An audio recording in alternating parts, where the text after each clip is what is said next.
இருந்தாலும் திட்டம் போட்டு செயல்படுத்தப்படுகிற ஒரு திட்டமாக சூழலை உருவாக்குவதற்காக முடிவெடுப்பது என்று வரும்போது ஆட்சி பல நீங்க ஒரு கேள்வி கேட்டீங்க இவர்கிட்ட, கலைஞர் இப்படி சொன்னாரே அப்படின்னு. என்ன பொறுத்தவரை கலைஞர் கேட்டதுல என்ன தவறு இருக்கிறதுன்னு தான் நான் கேட்கிறேன். ஏன்னா இப்போ ஒரு நிமிஷம், நீங்க சொல்ற காரணம் வெளிப்படுத்துறாரு இல்ல, காரணம் என்னன்னா அவர் சொன்னது ISI இன்டர் சர்வீஸ் இன்டெலிஜென்ஸ், அவருடைய உளவாளி ஜாகிர் ஹுசேனை பிடிச்சிருக்கிறாங்க. அவர் சில தகவல்கள் கொடுத்திருக்கிறதாக செய்திகள் வருகிறது. அதை விசாரித்திருந்தால் தவிர்த்திருக்கலாம்னு ஒரு கருத்தை சொல்றாரு. நான் என்ன சொல்றேன், இன்டர் சர்வீஸ் இன்டெலிஜென்ஸ்ங்கிறது பாகிஸ்தானுடைய உளவு நிறுவனம்.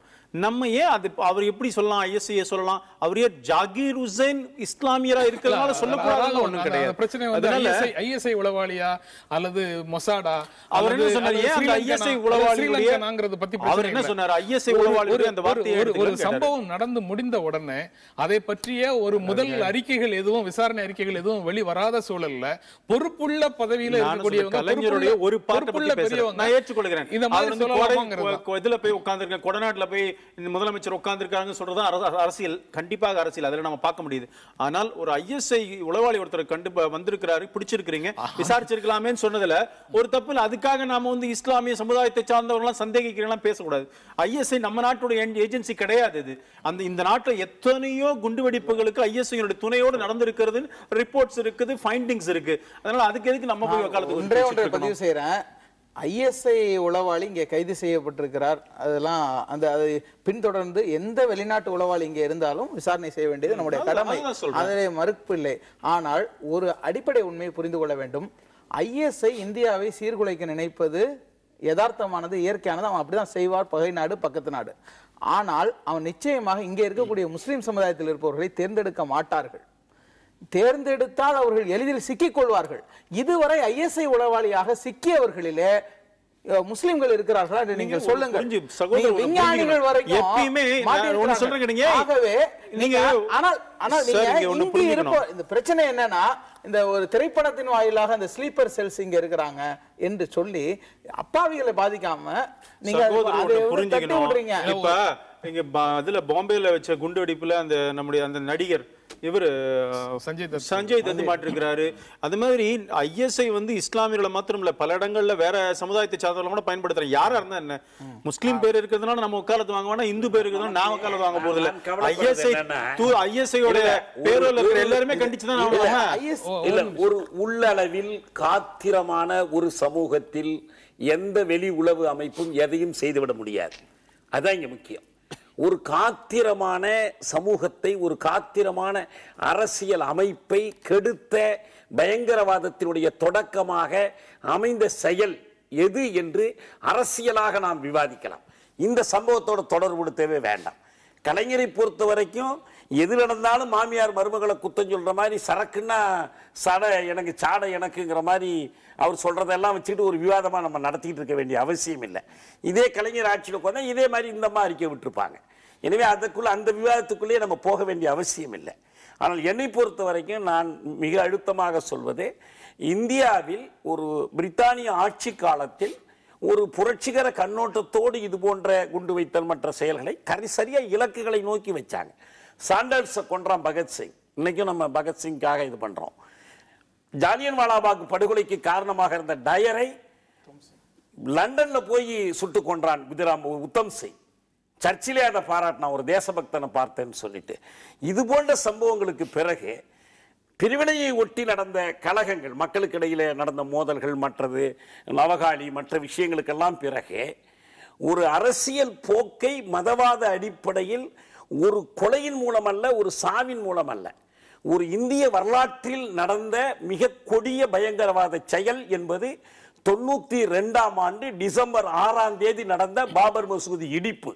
காங்கிரஸ் உடந்தையோடு இந்துத்துவம் செய்த கொடுமை, அதனுடைய எதிர்வினை இன்று வரை கொடுமை இருக்கு.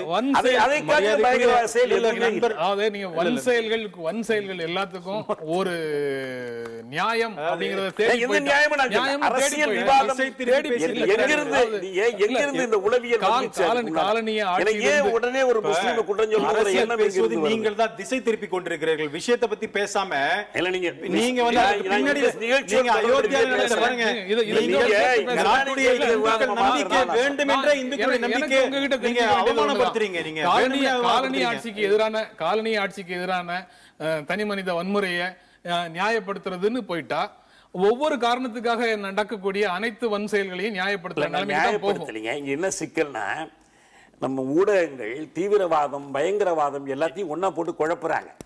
நம்ம பள்ளி குழந்தைகளுக்கு காங்கிரஸ் தீவிரவாதியாக திலகர் விளங்கினார், மிதவாதியாக கோகலே இருந்தார்னு பாடம் கத்து கொடுத்துக்கிட்டு இருக்கோம். எக்ஸ்ட்ரீமிசம் வேற, டெரரிசம் வேற. எக்ஸ்ட்ரீமிசம் குறிக்கோள் சம்பந்தப்பட்டது, டெரரிசம் வன்முறை சம்பந்தப்பட்டது. இந்த வன்முறையாளர்களுக்கு ஒரு நோக்கம் இல்லை, பீதியை பரப்புவதுதான். நான் ஒருபோதும் அதை நியாயப்படுத்தவே இல்லை. எந்த தரப்பிலிருந்து யார் செய்தாலும் அதை நியாயப்படுத்தல. ஆனால் ஒரு பயங்கரவாதி, ஒரு இளைஞன், ஒரு மனநோயாளி அல்லது ஒரு கொடுங்குற்றவாளி, அவன் எப்படி வளர்க்கப்பட்டிருந்தாலும் சரி, அவன் பிரெயின் வாஷ் செய்யப்பட்டவனா இருந்தாலும் சரி, இந்த நாட்டிலேயா இருந்தாலும் சரி, ஜப்பான்லயா இருந்தாலும் சரி, பாலஸ்தீனன் போய் மியூனிச் ஒலிம்பிக்ல விளையாட்டு வீரர்களை கொன்றவனா இருந்தாலும் சரி, லண்டன் ரயிலில் வெடிச்சவனா இருந்தாலும் சரி, எல்லாம் பயங்கரவாதிகள் தான். அவர்கள் தண்டிக்கப்படுறது மட்டுமல்ல, முறையாக சட்டப்படி தண்டிக்கப்பட வேண்டும் என்பதிலும் எனக்கு எந்த மாற்று கருத்தும் இல்லை. ஆனால் இந்த சமூக பின்னணி உளவியலை எது உருவாக்குகிறது என்றால், அரசியல் சுயநல நோக்கங்களோடு இது போன்ற செயல்களை ஒரு மதவாத உணர்வின் அடிப்படையில் நான் ஒன்னே ஒன்று கேட்கிறேன். 1992 டிசம்பர் 7 ஹிந்து பத்திரிகை இப்ப எடுத்து போடுங்க. நேஷனல் ஷேம்னு தலையங்க முதல் பக்கத்துல நரசிம்மராவ் வாக்குறுதி கொடுக்கிறார். இடித்த அதே இடத்தில் மீண்டும் அதே வடிவில் கட்டி தருவோம்னு கொடுத்தார்.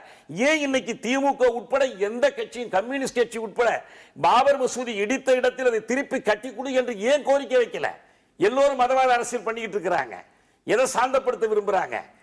இது என்ன உளவியலை உருவாக்கும்? இது என்ன மாதிரி உளவியலை தோற்றுவிக்கும்? எப்படிப்பட்ட பைத்தியக்காரர்களை தோற்றுவிக்கும் வேணாலும் வச்சுங்க, எப்படிப்பட்ட கொலைகாரர்களை தோற்றுவிக்கும்? இந்த பயங்கரவாத சூழலை தோற்றுவித்தவர்கள் யார்?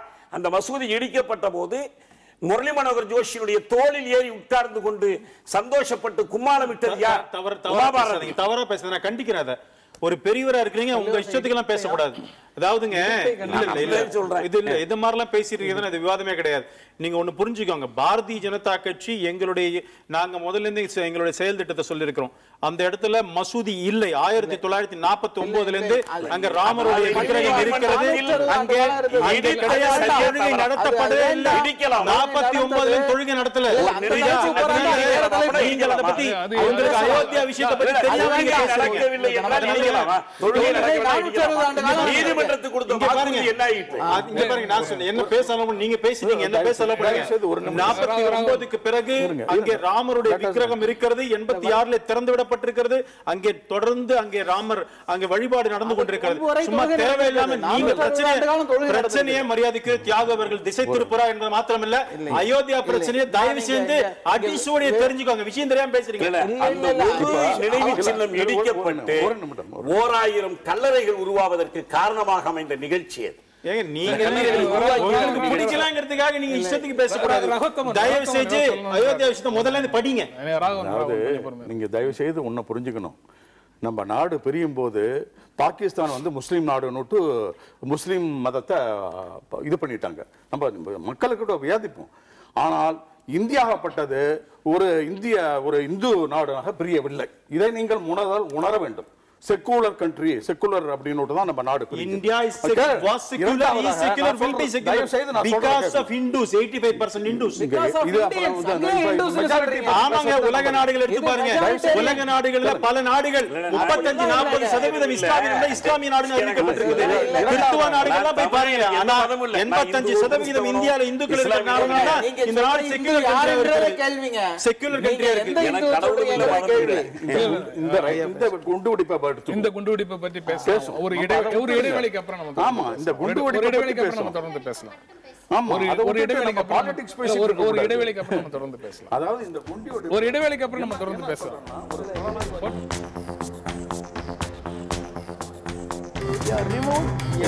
சூழலை உருவாக்குவதற்காக முடிவெடுப்பது என்று வரும்போது காட்சி பல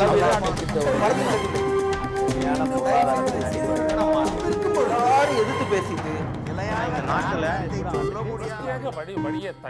மக்கள் தங்களுடைய பங்களிப்பை அளிக்க வேண்டும்.